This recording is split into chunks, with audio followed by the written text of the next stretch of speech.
عين الموظفين لا تحير ولا تحتارك، ليش شمول تمر هي الاختيار.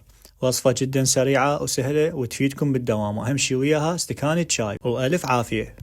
يابا هسه نحتاج 3 أكواب طحين، بعدها نحتاج 3 ملاعق أكل حليب بودرة، ونحتاج ملعقة خميرة، ونحتاج ملعقة شكر، وربع ملعقة ملح، ونحتاج هيل طبعا حسب الرغبة. هسه نجانس المكونات هي وجافة. بعدها نضيف تقريبا نص كوب دهن جنة ونبدي نعجن.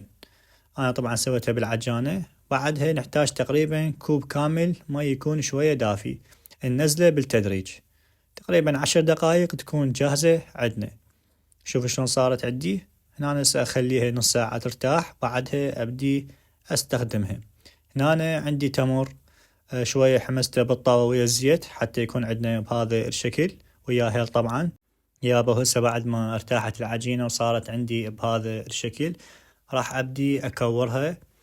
طبعا هنا تشكيل بكيفكم بعد، يعني تحبون بقالب تسووها بإيدكم، تضيفون يعني مو بس تمر حشوات ثانية شي بعد راجع لكم، لكن أنا سويتها بهذا الشكل مثل ما تشوفون، ونغزتها بشطل يعني مثل ما نقول خفيفي أم التمر. وخاصة الموظفين يعني كلش تفيدهم، ويا الشاي صدق فتشي. وكتبولي بالتعليقات شو تحبون أكثر، التمر لو الحلقوم؟